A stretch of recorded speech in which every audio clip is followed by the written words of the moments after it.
刚从书里面调出什么？我也不知道哎，是我的，是什么东西？看一下嘛。是我的，看一下是什么？是竟然掉出一个红包，看书很有趣。黄金书中自有黄金屋啊！好，那我们今天就这样聊聊，就是以一个英文老师跟一个妈妈而言，我想要跟大家分享一下我个人觉得英文阅读的学习历程应该是怎么样子的。OK， 好，那其实以Mia来说，在她很小很小的时候，可能是 baby 的时候吧。OK， 我就其实开始有在跟她做亲子共读。那很多人都觉得我很疯啦，想说啊，婴儿又听不懂，有什么要念给他听的？那再加上我自己除了是英文老师以外，其实我是很喜欢讲故事的人 ，OK， 所以在念给他听的时候，我其实自己也很享受。那当然婴儿时期念的比较少，可能就大概到6、7、8、9个月那时候的频率才慢慢有更多的增加。那绘本其实很有趣，因为像小时候我们读了很多绘本啊，其实就会像是这样图很大，字很少，所以这样其实爸爸妈妈要念，其实也没有那么困难。那我相信还是有些妈妈觉得很没有自信，就是觉得哦，我自己发音不好，害到他怎么办 ？OK， 那其实不用担心，因为现在有很多那种有声书啊，或者是还有什么有声书跟点读笔 ，OK， 其实也是一个很不错的资源。好可爱。对，然后你看，就是你不要只有字念了就过去，很多妈妈在说哦，买这种不划算，就是念了2句就没有了。他的图也给你看啊。对，就是图他，你看他伤心的时候，那你就可能可以跟他聊聊伤心的时候我们怎么处理我们的情绪等等。OK， 所以虽然看起来很幼稚的书，可是其实里面都藏着很多我们其实可以跟孩子们分享的东西。然后像Mia学戒尿布的时候，我们有看这本 Girls Party Time， 对，所以它里面就是有讲到，就是最后他们戒成尿布就是一个 celebration 的那种感觉。OK， 所以绘本呢，其实这男生看到了一定很恶心，乘以100。然后甚至你看这个 Go Away Big Green Monster 也是很经典。那里面我觉得要从后面开始，为什么？因为你看一下，翻给大家看。Do not。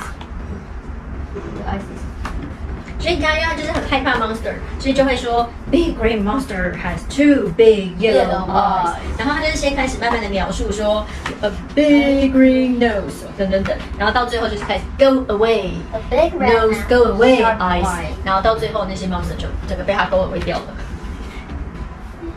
那其实绘本都不是很便宜。找认定可以吗？好，去吧。耶！好。我的 partner 走了，剩我一个人。OK， 我等一下再回来，带着一个新的 partner。好，绘本其实都不便宜，很容易一本都，看这本多少钱啊？美金大概12块。哎呦，那么贵哦！所以这本可能12乘以30美金。你算算看，不知道我们要几个币。OK， 所以这本可能台币就也许要200、300、300-400块。然后如果我们阅读量很大，其实还蛮可观的。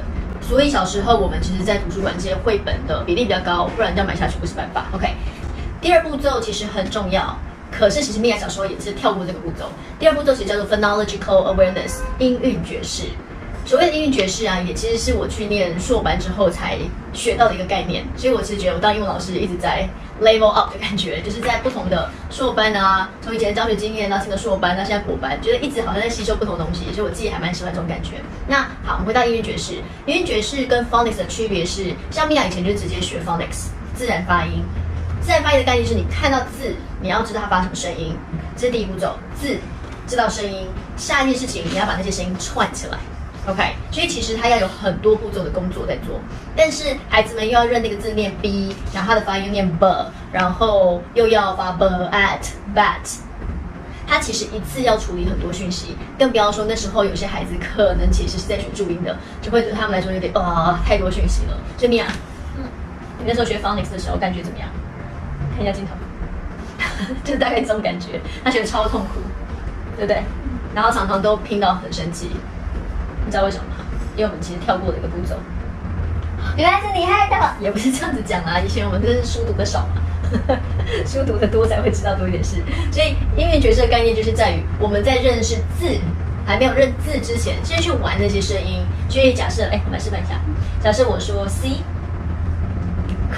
对不对？那cat，how do you cut the sound cat？ OK， 好，所以你看哦，像他听到 cat， 他就会知道它是 at 拼出来的。那如果我说 at， 对，所以就是我们平常日常生活中就可以去玩这些声音分开的合起来 ，OK 的这个概念。那到之后他们认字、认声音，再去做 blending 或 segmentation， 其实速度相对就会快很多 ，OK， 就可以减少那个阵痛期。我觉得，那今天呢，我想要先给大家一个大纲的一个概要，就是英语阅读，就我的意见来说呢，应该的历程是怎么样，所以我可能不会在每一个部分细讲。那像蜜啊，小时候在学 phonics 的时候，他就会拼这类书，可以借我一下吗？像是这个 Songbirds 的 phonics， 可能像它这里是套书，所以它一套有很多本，很久的。那个好，所以你可以看到像这类的书，其实就是一样是图多字少，让孩子们先去慢慢拼拼看 ，OK， 所以就陪着他慢慢拼。虽然很简单，可是真的刚才拼的时候，像漫画，对啊，也没有那么容易。或者是网络上你们去找 decodable books， 它是针对每一个发音去设计出来的一些故事书。虽然它的故事通常不会很有趣，感觉就是有点你知道很勉强，不是真的那么有趣的书。可是对孩子刚开始练习 phonics， 我觉得还不错。好，给他看。好，所以第一阶段亲子共读，第二阶段音韵学士，第三阶段才开始学自然发音。那记得哦，不管是从第一阶段到第三阶段，这时候亲子共读都是没有停的哦，所以你们都要持续一直读书给他们听。像 Oxford Reading Tree， 我之前有讲过，它其实有从第1集到10几集。那第一集也是就是图多。哪一本不很大？图很大，不是图很多，对，图很大，然后字很少。到我们家目前没有第1节，就第7节，而且这个超好笑的，7、8、9就大概是这样的字的等级。他大概是小2、小3的时候还在读这个，应该小2吧，所以我们家是7、8、9。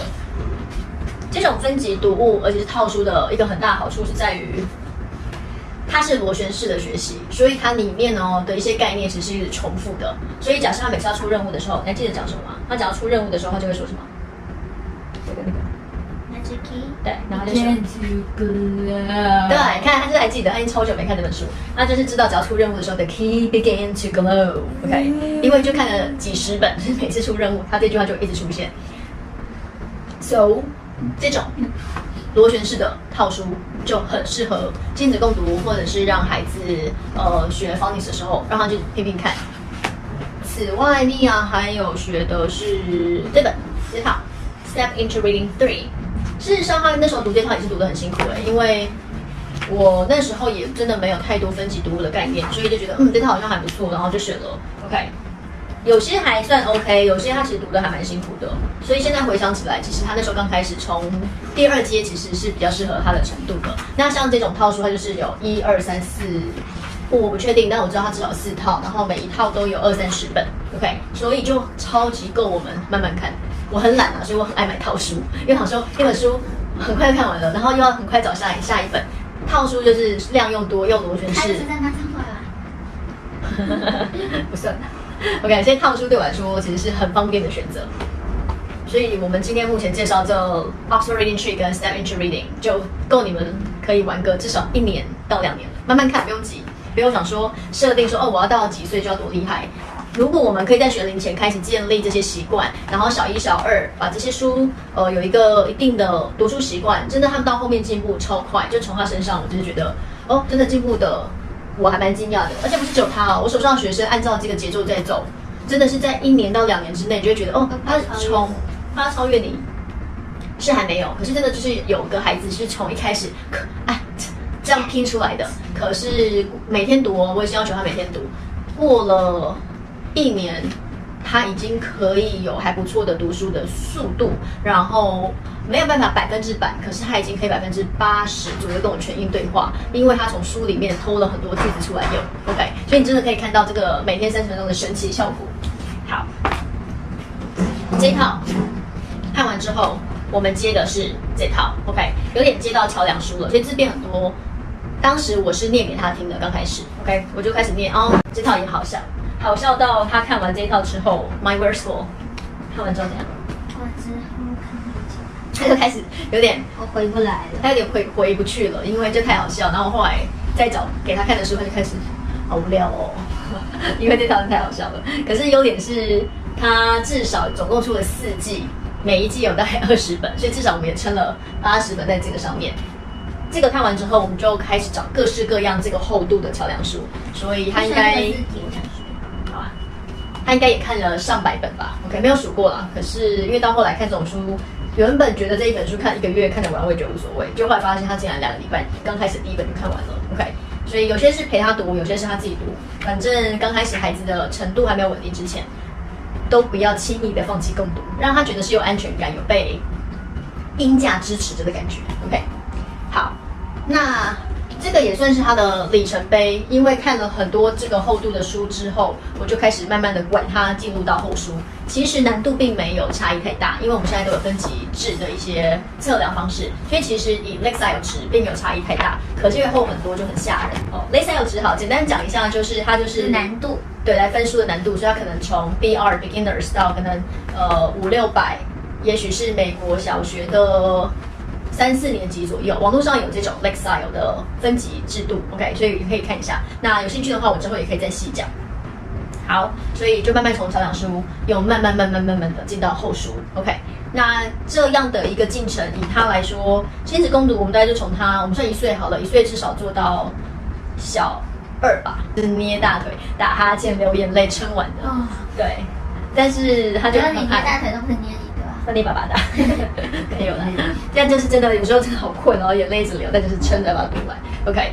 其实我们家长付出的时间跟你撑下去的努力，最后真的都会在孩子身上看到的。那以他自己最后，从 Phonics 开始读刚刚很薄的那种小书，到这个状态，我不知道其他的孩子，但以我们家的米娅来说，大概是3年左右吧，大概是2-3年左右。OK， 因为一开始都是很薄的书，其实我们也过渡了好久，应该也至少有1-2年。